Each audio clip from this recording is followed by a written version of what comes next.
il leur donne des avertissements. Je voudrais quand même nous aider à comprendre, dans le contexte où nous sommes, quand Dieu parle, c'est pour toi. Ce n'est pas pour quelqu'un d'autre. Il leur donne des avertissements. Alléluia. Il vient avertir. J'ai toujours dit que tu sois endormi ou que tu sois éveillé, cela n'empêche pas Dieu de pouvoir te parler. C'est nous les humains, nous n'avons pas accès dans ta vie lorsque tu dors. On ne peut pas, puisque quand tu es en train de dormir, je peux parler, mais tu ne m'entendras pas. Mais tu peux être en train de dormir profondément, mais Dieu parle, tu vas écouter. Alléluia.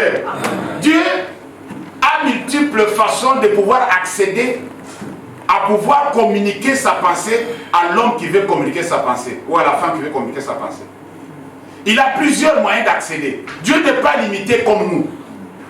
Imaginez-vous que pendant le sommeil, par des songes, par des visions nocturnes, Dieu accède à parler à l'homme pour son avenir, pour ce que Dieu veut qu'il fasse.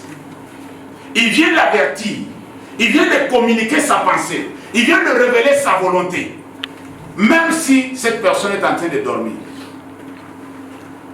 Amen, chrétien. Amen. Alors nous avons affaire à un Dieu illimité.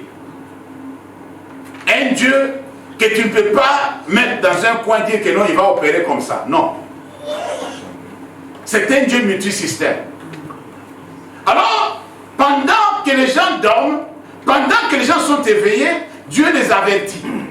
Par exemple, tout de suite là, Dieu est en train de te parler, mais tu es éveillé. Tu ne dors pas. Amen. Amen. Tu ne dors pas. Tu es dans ton bon sens. Alors il te parle. Il t'avertit de certaines choses. Il te communique sa pensée. Alors faites attention, quand vous avez des choses à faire avec Dieu, Dieu n'est pas un homme. Dieu n'est pas limité comme un homme. Il a l'accès total dans ton être. Alléluia. Il a l'accès total. Il n'y a pas de coin de ta vie que Dieu ne peut pas toucher ou entrer. Tout ce que tu possèdes, Dieu a l'accès là-dedans. Il a le pouvoir là-dedans. Il peut changer les choses comme il veut. Il peut transformer les choses comme il veut. Alors faites attention avec notre Dieu. La Bible dit, quand ils sont endormis sur leur couche, alors il leur donne des avertissements et met les sceaux à ses instructions. Il met les sceaux à ses instructions. C'est-à-dire, l'instruction que moi je t'ai donnée, je viens sceller cela. Je viens te le confirmer. Je viens te le dire que non, voilà ce que je t'ai dit, c'est ce qui sera fait. Alléluia. Alléluia. Dieu ne se répand pas comme ça, c'est facilement. Quand il a dit quelque chose, il vient sceller la chose. La chose doit s'accomplir comme il a dit. Alléluia. Amen, chrétien. Dans ta vie, ce que Dieu a déjà scellé, que le diable le veuille ou pas, c'est déjà scellé. Entre parenthèses. Vous savez, un jour, Jésus a dit à Pierre, au sujet de réclamation, que le diable t'a réclamé pour te cribler comme du froment. Qu'est-ce qui s'est passé ce jour-là? Pourquoi Jésus a dit ça à Pierre? Vous n'avez jamais posé la question? Qu'est-ce qui s'est passé réellement? Jésus a eu connaissance du plan du diable par rapport à Pierre. Il voulait le réclamer. Pourquoi? Dans la vie d'un enfant de Dieu, dans la vie d'une servante de Dieu, d'un serviteur de Dieu, il y a des choses que le diable anticipe par rapport à ce que tu vas faire. C'est-à-dire, il a vu dans Pierre quelqu'un d'extraordinaire, quelqu'un qui va relever l'église. Alors il a dit, moi je vais éliminer le gars, comme ça, Jésus va chercher quelqu'un d'autre. Puisque Pierre avait déjà signé l'alliance avec Dieu. C'est l'alliance, nous allons voir ça tout à l'heure. Et le diable a voulu mettre fin à la vie de Pierre. Jésus dit, non, moi je vais prier pour toi, pour que rien ne t'arrive. Puisque moi, mon plan doit s'accomplir. En quelque sorte, il anticipe.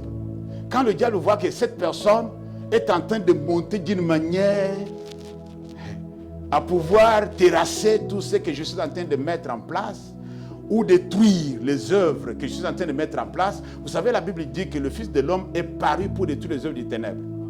Alors si tu n'as pas quelque chose de la part de Dieu, le diable ne te combattra jamais. Alléluia. Si tu n'as rien, tu ne seras jamais combattu. Si tu as quelque chose, tu vas faire comme ça. Alléluia. Tu vas faire comme ça. Pourquoi? Puisqu'il anticipe, il veut neutraliser, il veut étouffer ce que tu as. Mais comme Dieu a déjà scellé ses instructions, a déjà scellé son alliance, a déjà scellé sa promesse, alors il peut tout faire. Tu arriveras toujours. Alléluia. Tu vas y arriver. Il peut tout faire. Il peut tout graner autour de toi. Il peut tout détruire autour de toi. Il peut tout fomenter autour de toi. Mais tu vas toujours relever la tête. C'est là où tout le monde verra que non. Ah, cette personne, c'est pas une personne comme les autres d'elle. C'est une personne hors de commun. Alléluia. Amen, chrétien. J'aime chaque maman Joël a toujours dit que non. Il a un esprit supérieur. Alléluia. Amen, chrétien. Quand tu as un esprit supérieur, alors le diable ne veut pas. Tu vas souffrir comme Daniel. Comme Meshach, Abednego. Il va tout faire pour détruire cet esprit supérieur qui est en toi. Bien-aimé dans le Seigneur, notre Dieu parle. Et il avertit. Il est clair. Il donne le tempo. Il montre ce qui va arriver demain. Il te montre ce que tu vas faire demain. Si tu ne fais pas attention, tu vas vivre comme les autres. Mais si tu es attentif ou attentive, tu vas vivre différemment des autres. Tu ne suivras personne. Alléluia. Tu vas te focaliser sur ce que Dieu t'a demandé de faire et tu le feras. Que ça soit populaire ou impopulaire, c'est ce que Dieu a voulu. Alléluia. Dans le domaine de Dieu, il n'y a pas le truc de démocratie. Qui sont pour, qui sont contre. Les abstentions. Ça, c'est Mosengo qui disait ça. Amen, chrétien. Écoutez ce que la Bible dit dans Jean chapitre 16. Dans Jean chapitre 16, verset 12, c'est Jésus même qui parle par rapport à ce que Dieu dit à ses enfants. Jean 16. Le verset 12 dit ceci. Écoutez bien. J'ai encore beaucoup de choses à vous dire, mais vous ne pouvez pas le porter maintenant, puisque le Saint-Esprit n'était pas encore venu. Nous sommes clairs là. Quand le Consolateur sera venu, l'Esprit de vérité, il vous conduira dans toute la vérité. Soulignez ça. Car il ne parlera pas de lui-même, mais il dira tout ce qu'il aura entendu et il vous annoncera les choses à venir. Il me glorifiera parce qu'il prendra de ce qui est à moi et vous l'annoncera. Tout ce que le Père... Non, c'était jusqu'au 15. Tout ce que le Père a est à moi. C'est pourquoi j'ai dit qu'il prend de ce qui est à moi et qu'il vous l'annoncera. Alléluia. Amen, chrétien. Chaque enfant de Dieu qui a l'Esprit de Dieu en lui, Dieu lui parle. Dieu utilise son esprit pour nous parler et pour nous rappeler de ce qu'il avait déjà parlé. Si même tu es en train de vivre, tu as oublié les promesses que Dieu t'avait données. Tu as oublié, c'est-à-dire les directives que Dieu t'avait données. Le Saint-Esprit est là pour te rappeler. Écoute, tu es sur cette étape puisque ce que Dieu t'avait dit va s'accomplir bientôt. Alléluia. L'Esprit de Dieu est là pour nous rappeler ce que le Seigneur nous a dit. Et pour nous annoncer aussi les choses à venir. C'est lui qui est là pour parler aux chrétiens. Tu ne peux pas dissocier l'Esprit de Dieu avec Dieu. L'Esprit de Dieu, c'est Dieu lui-même.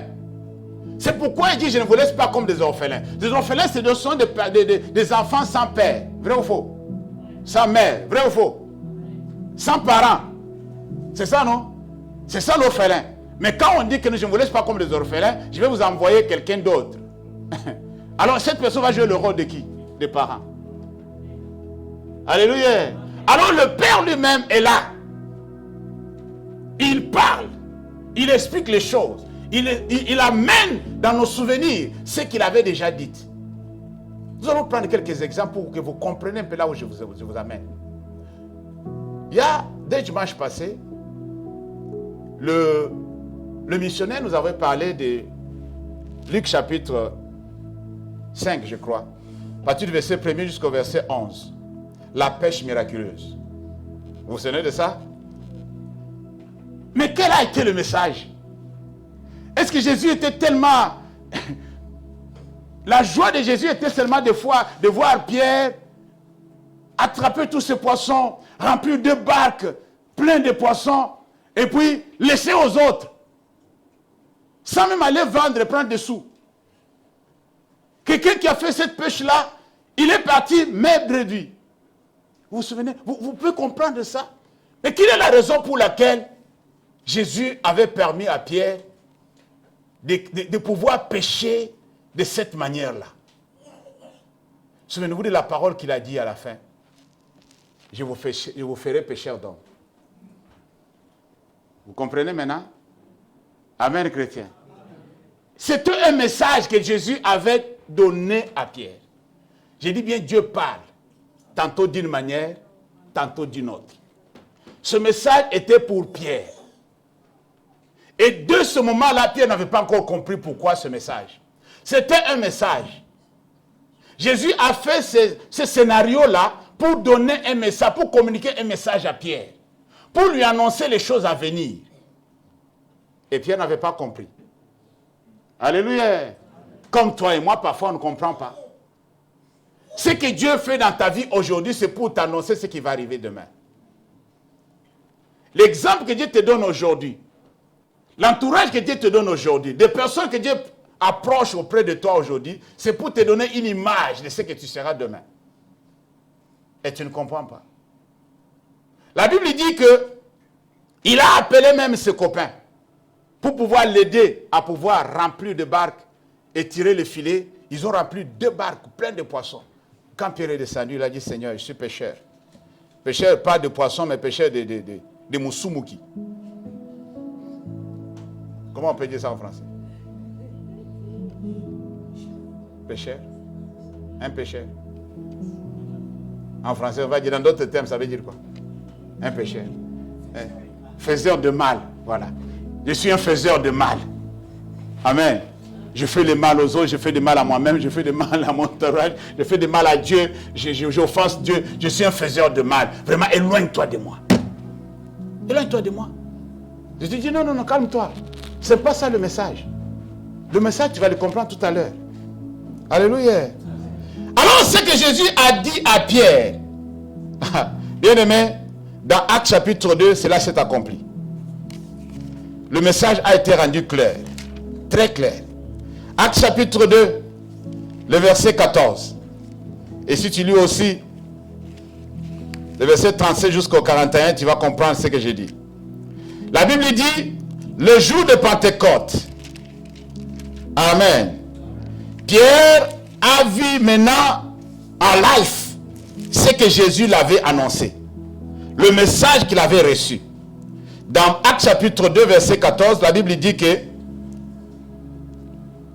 alors Pierre, se présentant avec les 11, éleva la voix et leur parlait en ces termes. Hommes juifs, tous qui séjournaient à Jérusalem, sachez ceci et prêtez l'oreille à mes paroles. Il a pris la parole, je saute. On va au verset 37. Qu'est-ce qui s'est passé? Après avoir entendu ce discours, puisqu'il a fait le discours, je n'ai pas besoin de vous donner le discours. Après avoir entendu ce discours, ils eurent le cœur vivement touché. Et ils dirent à Pierre et aux autres apôtres, hommes frères, que ferons-nous? C'est une question. Verset 38. Pierre leur dit, répentez-vous et que chacun de vous soit baptisé au nom du Seigneur, du Jésus-Christ, le de Jésus-Christ, pour le pardon de vos péchés. Et vous recevrez le don de quoi? Du Saint-Esprit. Car la promesse est pour vous, pour vos enfants, et pour tous ceux qui sont au loin, en aussi grand nombre que le Seigneur notre Dieu les appellera. Toi et moi inclus, c'est ça, non? Et par plusieurs paroles, il leur conjura des exhortations, disant, sauvez-vous de cette génération perverse. Ceux qui reçurent de bon cœur sa parole furent baptisés.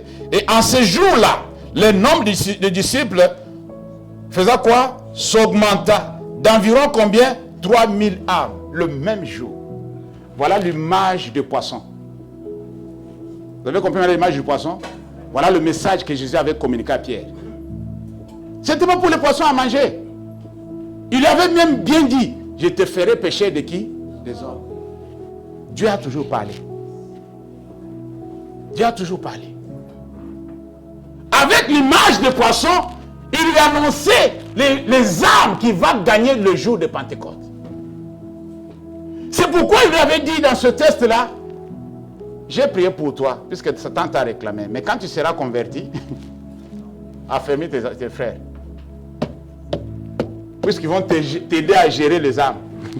Parce que si tu ne les as pas affermis, tu ne les as pas formés, tu vas avoir des problèmes. Avec 3000 personnes le même jour, tu vas les donner de l'affermissement comment?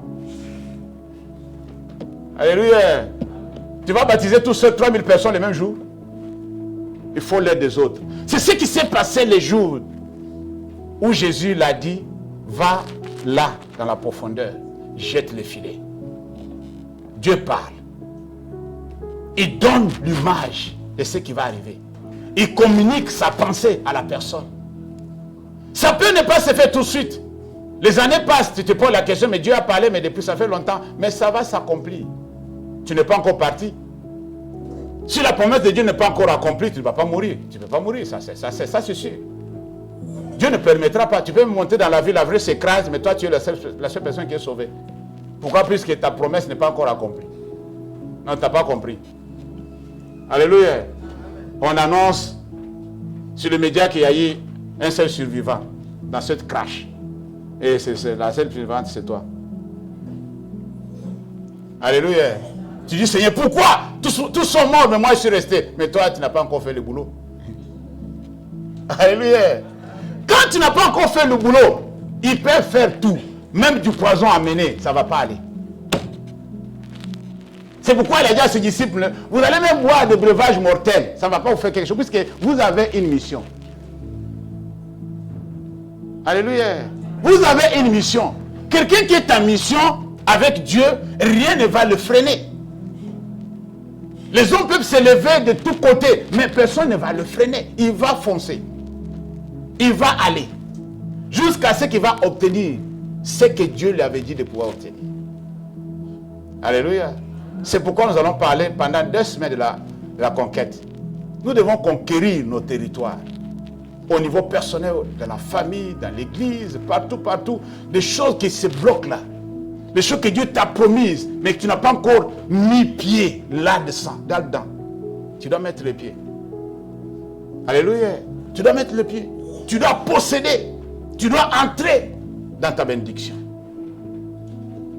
On va gêner prier. On va faire tout ça. Pourquoi? Puisque Dieu nous a dit quelque chose. Et Dieu doit l'accomplir. Bien-aimés dans le Seigneur, il s'est passé encore quelque chose d'extraordinaire. Dieu, à ceux qui ont de l'alliance avec lui, Dieu leur parle plus. C'est toutes des choses un peu plus compliquées, des choses plus secrètes, des choses que les autres ne peuvent pas savoir. Amen. Amen. Dieu travaille avec ses serviteurs en coulisses. Dis en coulisses.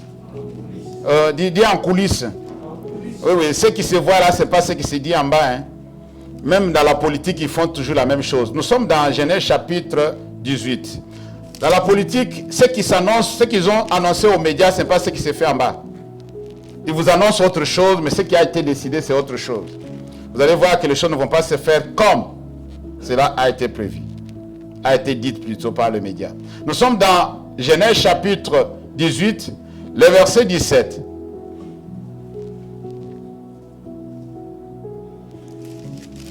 Genèse 18. C'est une histoire que Dieu avait rendu visite à Abraham. Il y avait 3 hommes et Abraham avait remarqué parmi les 3 que Jésus était dedans. Amen. Jésus faisait partie du voyage, puisqu'il est l'ancien des âges. Vous savez, j'aime lorsque Jésus a dit aux Juifs que non, tu savez, lorsque votre père Abraham a vu mon jour, il a tracé de joie. Ils ont dit, mais toi, tu n'as pas encore, pasteur Richard, tu n'as pas encore 30 ans. Quand tu te donnes ce luxe-là de dire que non, le vieux Abraham était content. Amen. Le vieux Abraham, il a vécu il y a des siècles et des siècles. Écoutez ce que la Bible dit bien, mais vous allez comprendre. Au verset 17, il dit, alors l'Éternel dit, cacherai-je à Abraham ce que je veux faire? Cacherai-je à Abraham ce que je veux faire? Sachant que, alléluia, Abraham deviendra certainement une nation grande et puissante. Et en lui seront bénies toutes les nations de la terre. Je m'arrête là. C'est une personne qui a scellé l'alliance avec Dieu. C'est une personne que Dieu a fait des promesses. Vous savez, dans l'alliance, il y a toujours des promesses. Dieu des promesses. Dans toute alliance, il y a toujours des promesses. Alléluia. Ah, vous pouvez voir ça dans Hébreu. Alors du coup, Dieu a scellé l'alliance avec Abraham. Et l'alliance a été conclue. Abraham est resté fidèle à Dieu. Et Dieu s'est familiarisé avec Abraham. Comme il était avec Adam et Ève à l'époque. Amen. Il pouvait le rendre aussi visite. Un jour, il est venu, puisqu'il était en mission avec ses commandos, puisque c'était des commandos, hein, c'était les puissants de l'armée de l'Éternel qui étaient venus pour détruire Sodome et Gomorrhe. Amen. Ce n'était pas n'importe qui était dans la mission. Jésus ne se promène pas avec n'importe qui. Amen. C'était des commandos qui l'accompagnaient. 2. Alors, il a rendu visite à Abraham. Abraham les a vus de loin, il est allé, il les a embrassés, il a dit, vous ne pas passer comme ça. La Bible dit qu'il a remarqué que parmi eux, il y avait le Seigneur. Alléluia. Il a fait tout ce qu'il pouvait faire. On a préparé, on a mangé. Dieu a dit, ouais, non, mais c'est quelqu'un qui est dans l'alliance. Mais il faut qu'on fasse quelque chose. Puisqu'on a bien mangé. Alors, Sarah est où? Oh non, Sarah est dedans. Oh non, non. L'année prochaine, la Sarah, elle va avoir un bébé. Amen.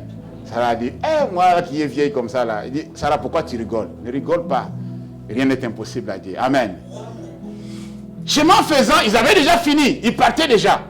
Abraham, avec, dans sa courtoisie, il les a accompagnés pour faire chemin un peu avec eux. Pour dire, wow, mon Seigneur, vous pouvez continuer votre voyage. Moi, je vous accompagne seulement. Mais pendant qu'il marchait, le Seigneur a dit, mais vous pouvez cacher à Abraham ce que je veux faire. Alléluia. Alors faites attention avec des personnes qui ont de l'alliance avec Dieu. Dieu ne le cache rien. Il peut ne pas le dire, mais il sait. Il peut ne pas l'annoncer, mais il sait. Quelqu'un qui a l'alliance avec Dieu, Dieu lui chuchote à l'oreille. Il lui murmure. Il lui dit des secrets. Il avise. Il lui fait attention. Là, ça commence à aller mal. Là, ça va faire comme ça. Alors, il dit que non, je peux cacher quelque chose à Abraham. Sachant que il a une grande promesse. Abraham sera une grande nation. Et toutes les nations de la terre seront bénies à lui. Non, on ne peut pas le cacher des trucs qu'on va faire à Sodome. Ça, c'est rien, ça. Amen. Ça, c'est rien, ça. Il dit, Abraham, écoute, là, on est en mission, là. Malgré qu'on vient de manger, mais on est en mission. On doit faire notre mission. Ta nourriture ne peut pas nous arrêter de faire la mission. Le problème, c'est quoi? On va t'avertir que non, là, ça va chauffer. Qu'est-ce qui va chauffer? Dis non, là, le feu va tomber. Il dit, mais mon neveu est là-bas. Alléluia. Amen, chrétien. Mon neveu est là-bas. Vous ne pouvez pas faire des choses comme ça. Il dit non, mais vous savez, le cri de Sodome et Gomorrhe, ce qu'ils ont fait, leurs crimes sont montés jusqu'au ciel. Alors je t'informe que le ciel a acté quelque chose. Et la chose doit s'accomplir. Que vous le voulez ou pas. Quand le ciel a déjà acté, que tu le veuilles ou pas. Alléluia. Amen, chrétien. Vous savez, tout le monde n'est pas comme Moïse. Hein. Moïse était capable, quand Dieu dit que j'ai décidé de faire ça, Moïse dit, ancien, attends. Là, tu es en train d'aller trop loin là. C'est que ce peuple, c'est ton peuple. Si tu vas les corriger tous comme tu dis là, il dit, Moïse, écoute, moi je vais les tuer tous. Amen. C'est ça le message. Il dit, Moïse, écoute, je vais les tuer tous. Je vais les tuer. Et toi, je vais faire encore une nation avec toi. Moïse a dit, quoi? À mon âge ici. Commencer encore à élever les petits jusqu'à ce qu'ils vont devenir grands. Non. Laisse tomber. C'est pas digne de toi, ça. Amen. Mais tout le monde n'est pas comme Moïse. Il a dit même aux enfants d'Israël, quand il y aura un prophète parmi vous, ne peut pas être comparé avec Moïse. Hein? Non. Quand il y aura un prophète parmi vous, je vais lui parler en songe, je vais lui parler en vision. Mais avec Moïse, on parle face à face. C'est différent. Il y a des privilégiés. Dis des privilégiés. Ah, Dieu est souverain. Hein? Tu peux dire comme tu veux, mais il y a des privilégiés. Il y a des privilégiés. On n'est pas tous pareils. Alléluia. Il y a des privilégiés de Dieu. Il y a des privilégiés. Il dit, quand tu auras un prophète parmi votre peuple là, il va aller dormir, je vais lui parler. Mais avec Moïse, non. Moïse, on parle comme ça, face à face. Alléluia. C'est différent. C'est différent. Alors ne parlez pas mal de Moïse. Vous là, arrêtez de parler mal de Moïse. Puisque vous n'êtes pas pareil avec lui. Amen, chrétien. Vous n'êtes pas pareil. Arrêtez de parler mal de Moïse. Occupez-vous de vos affaires, laissez-lui faire ce que je lui demandais de faire. Alors, Dieu annonça à Abraham ce qu'il allait faire à Sodome et Gomorrhe, pour qu'Abraham puisse quand même intercéder. Vous connaissez la suite. Abraham a fait quoi? Il a intercédé. Alléluia. Il a intercédé, il a supplié, il a parlé, il a dit, Seigneur, tu ne peux pas faire ça. Dieu dit, si je trouve comme ça, je trouve autant de personnes de l'autre côté, je ne vais pas tuer tout le monde, je vais sauver quand même. Mais si tu trouves autant, moi je dis, allez descendre même jusqu'au nombre de la famille de Lot. Mais il n'est pas descendu, il a fait l'erreur. Amen. Il dit, Seigneur, c'est la dernière fois, c'est la dernière fois. Il donne les chiffres. Comme il a dit lui-même, c'est la dernière fois, je ne vais pas t'importuner, je ne vais pas te garder trop longtemps, puisque pendant qu'il parlait, le Seigneur avançait. Amen. Le Seigneur avançait vers sa mission, pour un peu brûler Sodome et Gomorrhe. Alors Abraham dit, voilà, moi je vais aussi retourner, puisque ça va me prendre trop du temps.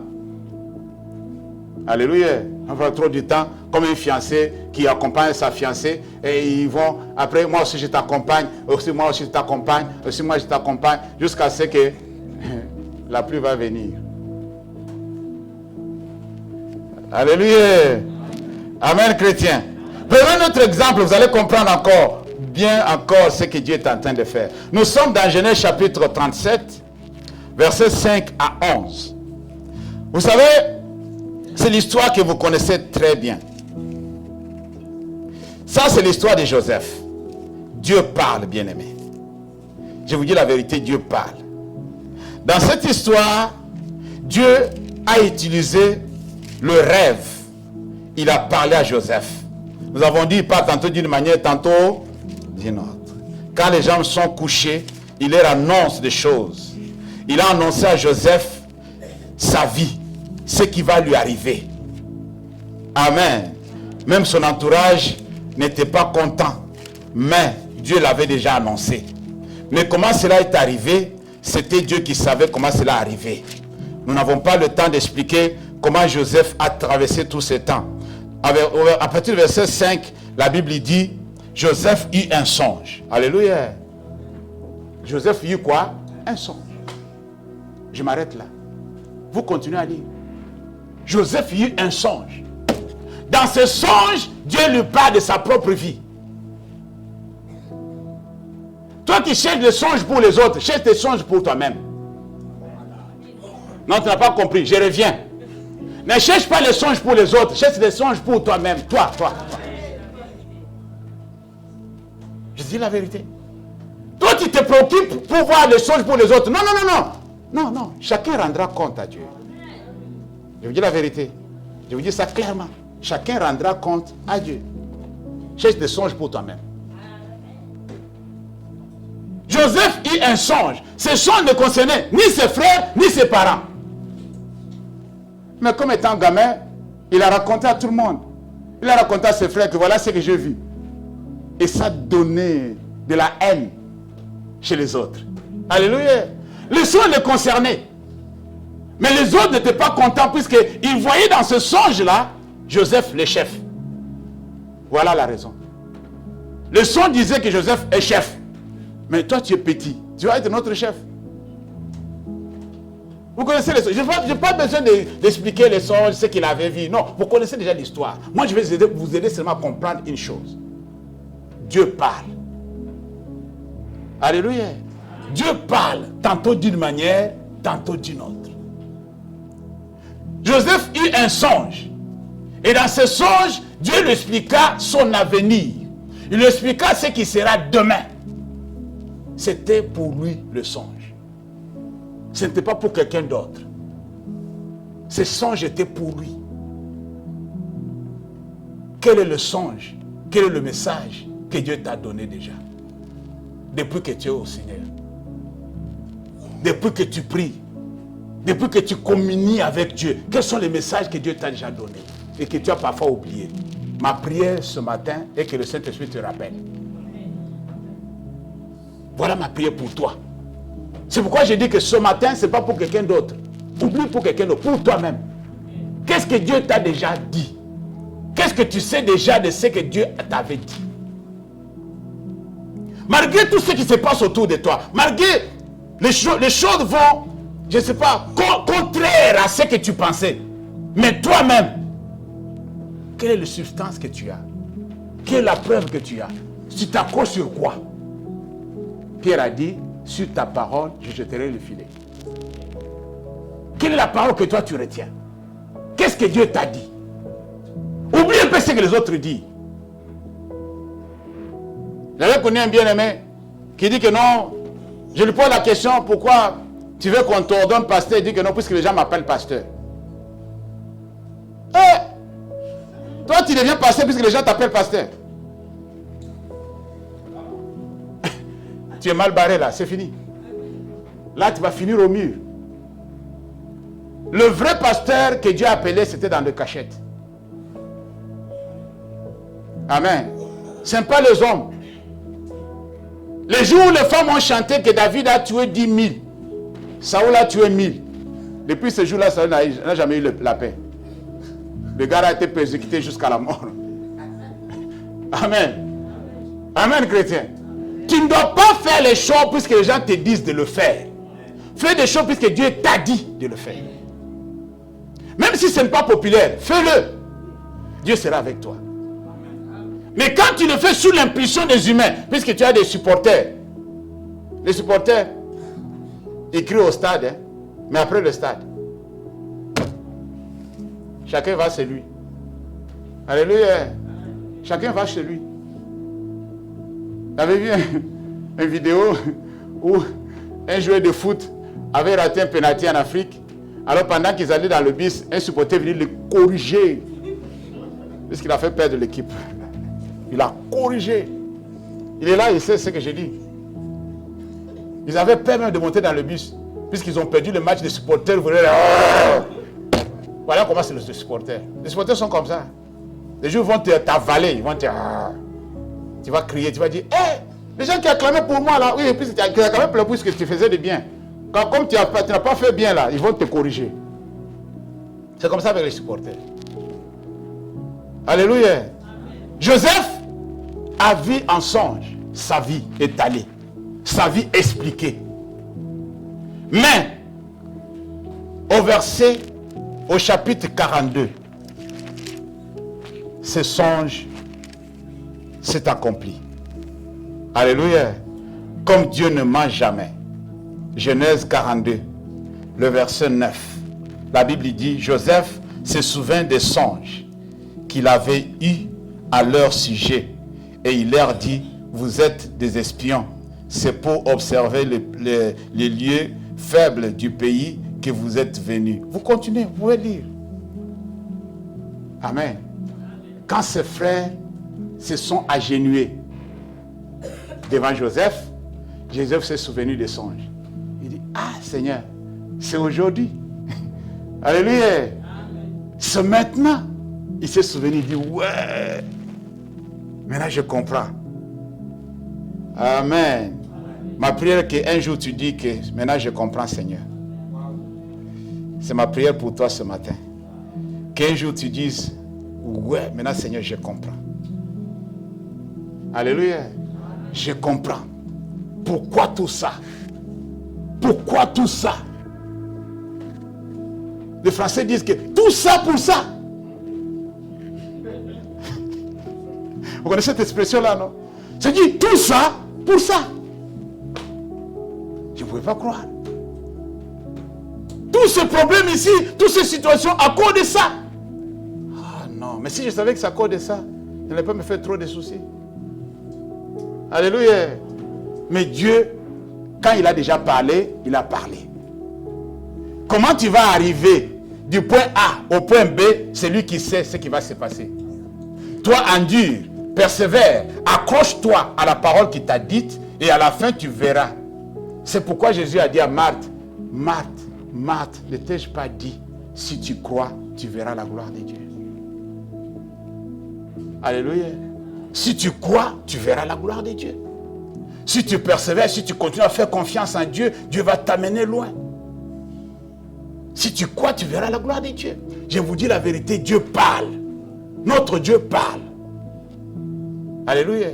Je veux que tu rentres en toi-même, tu commences à analyser, à voir un peu ta vie. Qu'est-ce que Dieu t'a déjà dit pour toi-même? Je ne parle pas de quelqu'un.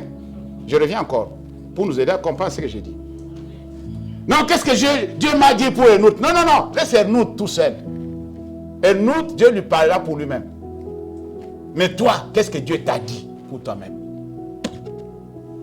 Alléluia. Nous allons terminer par un exemple. Nous sommes dans 1 Roi chapitre 3. Le verset 5 à 10. 1 Roi chapitre 3. Verset 5 à 10. C'est l'histoire que vous connaissez du petit et grand Salomon. En même temps. Le petit et grand Salomon. À partir du verset 5, la Bible dit ceci. L'Éternel apparut en songe à Salomon pendant la nuit. Et Dieu lui dit, demande ce que tu veux que je te donne. Salomon répondit, tu as traité avec une grande bienveillance ton serviteur David, mon père, parce qu'il marchait en ta présence dans la fidélité, dans la justice et dans la droiture de cœur ouvert envers toi. Tu lui as conservé cette grande bienveillance et tu lui as donné un fils qui est assis sur son trône. Comme on le voit aujourd'hui. Maintenant, l'Éternel, mon Dieu, tu as fait régner ton serviteur à la place de David, mon père. Et moi, je suis qu'un jeune homme. Je n'ai point d'expérience. Ton serviteur est au milieu du peuple que tu as choisi. Peuple immense, qui ne peut être ni compté, ni nombré. À cause de sa multitude, accorde donc à ton serviteur un cœur intelligent pour juger ton peuple, pour discerner le bien du mal. Oh, merci.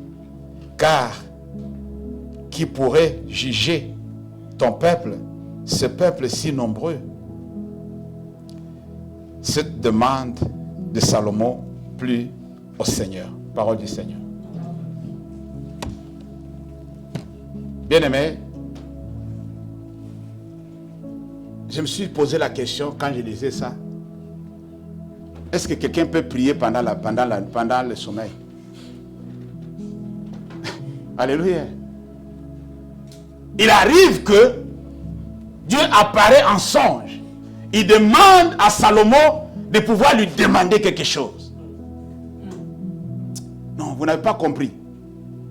Dieu apparaît en songe. Il dit à Salomon, maintenant demande-moi. Alléluia. Fais ta prière. Qu'est-ce que tu veux que je fasse pour toi? Qu'est-ce que tu veux que je fasse pour toi? Salomon, tu es maintenant sur le trône. Qu'est-ce que je peux faire pour toi? Salomon a regardé à gauche, à droite, puisqu'à la fin, Dieu lui a dit, mais tu ne m'as même pas demandé la mort de tes ennemis. J'allais les corriger tous. Alléluia. Puisque ce que toi tu veux, c'est un ordre pour moi. Quand Dieu approuve quelqu'un, amen, c'est très compliqué. Quand Dieu approuve quelqu'un, cette personne-là devient de plus en plus dangereuse. S'il est approuvé par Dieu. Puisque ce qu'il va demander à Dieu, qu'il soit en bien ou en mal, Dieu est dans l'obligation de pouvoir le faire. Puisque la personne a été approuvée. La personne a reçu son onction. Imaginez-vous, Élisée qui va tuer les enfants à cause de l'onction. Dieu accepte que ses enfants la meurent pour la démonstration de l'onction. Alléluia. Amen, chrétien. Alors, Salomon dit, Père, je vais t'expliquer une chose. Je suis maintenant aux commandes d'une grande nation. Et ce peuple est beaucoup. Ils sont beaucoup là. Ils sont beaucoup. Mais mon père, je ne sais pas comment il gérait ce peuple. Mais moi, je vois que non, je suis encore trop jeune. Et j'ai besoin de l'intelligence. Dis Amen. J'ai besoin de la sagesse. Dis Amen. J'ai besoin d'avoir un jugement clair pour juger ce peuple. Seigneur, est-ce que tu peux m'aider à avoir cette capacité-là? Dieu dit, waouh, le petit là, il m'a étonné. La demande a plu à l'Éternel. En songe, hein? Ce n'était pas comme ça. En songe. La demande a plu à Dieu. Et Dieu a dit, je vais te le donner. Je vais te donner plus que ça. Qu'est-ce qu'il veut te donner de plus? Tu seras le plus riche. Puisque toi, tu ne m'as pas demandé ça. Alléluia. Cherchez premièrement le royaume. Cherchez premièrement le royaume. Salomon a demandé la chose la plus importante. Il voulait bien gérer le peuple. Il voulait bien juger le peuple de Dieu. Et Dieu dit, cette demande-là m'a plu. Et Dieu dit, voilà, je vais te donner ce que tu veux. Et en dehors de ça, en plus de cela, je vais te donner encore plus de richesse. Tu seras puissant, tu seras le plus riche de la planète. Tout le monde va venir vers toi pour acquérir encore la sagesse. Alléluia. Vous connaissez l'histoire de la reine de Saba, qui avait entendu parler de la sagesse de Salomon. Vous connaissez l'histoire, comment Salomon a jugé l'histoire des deux femmes qui se disputaient leurs enfants. Personne n'a jamais donné un jugement pareil. Ça, c'est Dieu qui peut le faire. Personne d'autre. La sagesse comme ça, c'est Dieu qui peut le faire. Alléluia. C'est Dieu qui peut le faire. J'ai comparé cela, pasteur, avec ce que Dieu avait fait avec le vieux Abraham. Dieu dit au vieux Abraham, tu vas me prendre ton Isaac, tu vas l'égorger, tu vas le tuer pour moi. Alléluia. Tu l'amènes à la montagne, tu vas me sacrifier Isaac. Et ne parle pas à Sarah. Alléluia. Arrivé à la montagne, quand Abraham était sur le point de tuer, il avait dit, attends, j'ai compris. C'est ce qui s'est passé avec Salomon. Salomon dit, donnez-moi le couteau, donnez-moi la machette. Puisque la machette c'est bien. On va diviser l'enfant, on donne la moitié à l'une des femmes, l'autre à l'autre. Quand le gars a pris le... la femme dit, non. Arrêtez. Est-ce que vous pouvez la donner cet enfant en vie? Salomon a dit, voyez, c'est elle la maman. Puisque de son intérieur, ça a bougé. Elle a senti que non, je ne peux pas perdre mon fils. Je ne peux pas. Alléluia. Elle dit, chef, merci. Ne tuez pas l'enfant. Donnez-la l'enfant vivant. C'est là où tout le monde a compris que non, ce n'est pas possible. Mais qui a donné cette idée à Salomon? Qui a donné cette idée à Salomon? C'est Dieu. Bien-aimé dans le Seigneur, Dieu parle. Alléluia. Dieu parle. Et Dieu ne ment pas. Ce qu'il dit, il accomplit au moment opportun. Ça peut prendre des années, mais cela va s'accomplir un jour. Dieu ne dit jamais de mensonge. Il est fidèle à sa parole. Alléluia. Il y a beaucoup d'exemples. On pouvait encore prendre du temps à expliquer. Mais ce que je nous amène à comprendre est que Dieu est accès dans votre vie pour vous parler, même quand vous êtes en train de dormir profondément. Il peut vous communiquer son message. Il peut vous demander de dire quelque chose. Il peut vous demander de décider. Il est allé voir Ézéchiel. Il dit, fils de l'homme, est-ce que, regarde ces eaux-là, c'était dans une vision. Tu peux parler aux ossements. Alléluia. Est-ce qu'ils peuvent reprendre vie? Il dit, Seigneur, toi tu le sais. Toi, tu le sais. Moi, personnellement, je ne sais pas trop. Puisque je n'ai jamais fait ça. Amen. Je n'ai jamais fait ça. Ce n'est pas dans mes habitudes de pouvoir réveiller des eaux. Mais toi, tu le sais. Il dit, fils de l'homme, tu dois prophétiser. Tu dois parler aux ossements séchés. Et quand il a parlé aux ossements séchés, c'était dans sa vision. Quand il voyait cette vision, il a parlé aux ossements séchés. La Bible dit qu'il y a eu des mouvements. Il y a eu des mouvements. Alléluia. Il y a eu mouvement. Le mouvement était que quand la personne là qui était morte, je ne vais pas citer le nom, la personne qui était morte, comme la personne était morte par accident, le pied était là-bas, la jambe de l'autre côté, puisque nous voyons parfois, on ne peut pas enterrer quelqu'un en entier. Alléluia. On a trouvé des restes de la personne. Des restes, ce n'est pas complet, c'est pas complet. Peut-être la tête on a trouvé, mais le reste du corps on n'a pas trouvé. Mais quel que soit l'endroit où le corps était, quel que soit l'endroit où les os étaient cachés, quel que soit l'endroit où la tête était, quand la parole de Dieu tombe, il y aura mouvement. Quel que soit l'endroit où cela a été dispersé. Mais quand Dieu dit, tout revient ensemble. C'est ça ce mouvement-là. Dieu est capable d'attirer tout ce qui était au nord, à l'est, à l'ouest, pour ramener ensemble. Et faire ce qu'il veut faire. Et accomplir sa volonté. Il est capable d'attirer de toutes parts ce qui va être dispersé. Peut-être tu as été tué et brûlé. On a jeté le cendre sur la mer. On a dit, bon, c'est fini. Comme les autres traditions le font. Mais quand Dieu va demander que tout le monde revienne là où il devrait être, la Bible dit que avant que les fils de l'homme viennent, les morts en Christ ressusciteront d'abord. Quelle que soit la façon dont on a dispersé le corps, ça va revenir au Créateur.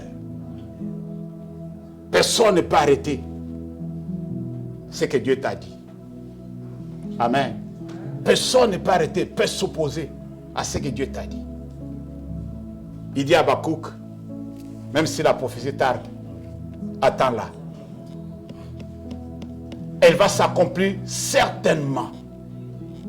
J'aime des termes comme ça quand Dieu le prononce lui-même. Certainement, ça va s'accomplir. Attends-la. Attends-la. Il va créer une situation, il va faire quelque chose. Regardez un peu le parcours de Joseph. C'est bizarre.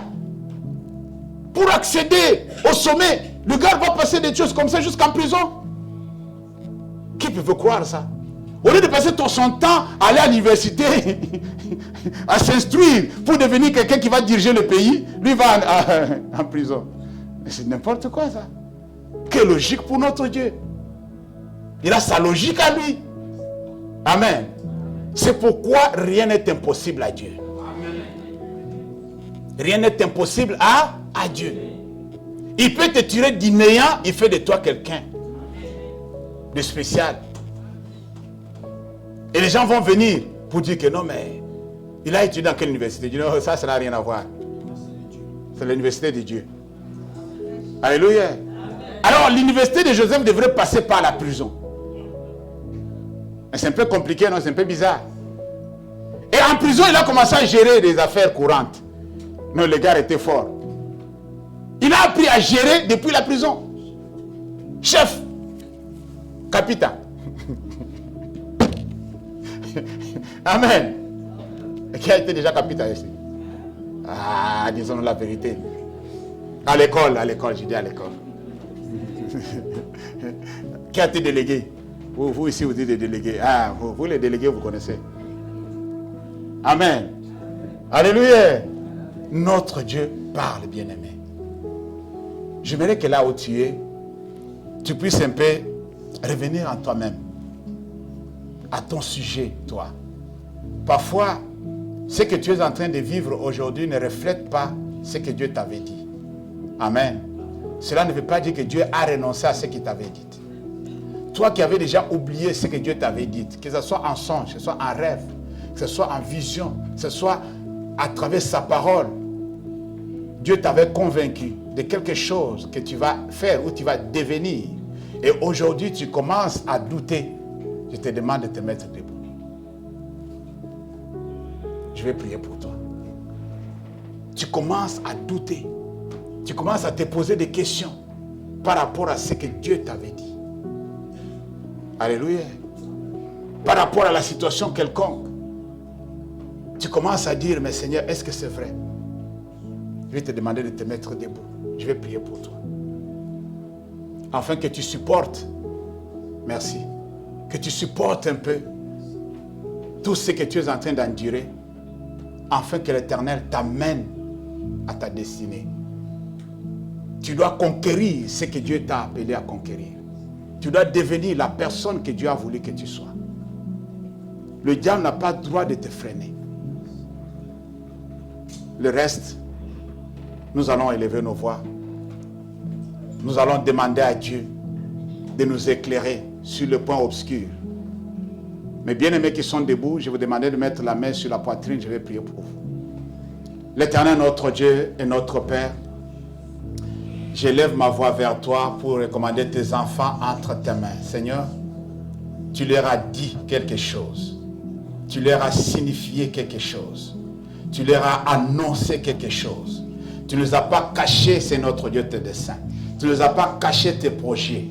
Et maintenant, Seigneur, ils ont besoin de pouvoir accéder, de pouvoir vivre ce que tu leur avais promis. Père éternel, éloigne d'eux toutes sortes d'embûches, toutes sortes de freinages, toutes sortes de choses qui peuvent les empêcher à accéder, mon Dieu, mon roi, à leur bénédiction. Dans le nom de Jésus. Dans cette semaine, mon Dieu, mon roi, que nous allons parler, c'est notre Dieu, de la conquête, Seigneur. Que tes enfants puissent, c'est notre Dieu, accéder, toucher, marcher dans leur bénédiction. Au nom de Jésus. Père, tu as dit dans ta parole que le projet que j'ai pour vous, ce sont des projets de bonheur et non de malheur. Seigneur, ce que tu avais dit à tes enfants, c'était pour leur bien. C'était pour leur avenir. C'était pour leur réussite, mon Dieu, mon roi. Père éternel, je prie et je viens sceller. Je viens sceller notre Dieu. Sceller cette instruction que tu avais donnée, c'est notre Dieu, à tes enfants. Dans le nom puissant de Jésus. Que ta grâce les accompagne. Que ton amour soit manifeste. Que ton règne vienne. Dans le nom de Jésus. Nous avons ainsi prié. Amen. Amen. Est-ce qu'on peut acclamer pour la gloire de Dieu? J'ai dit acclamons très fort pour la gloire de Dieu.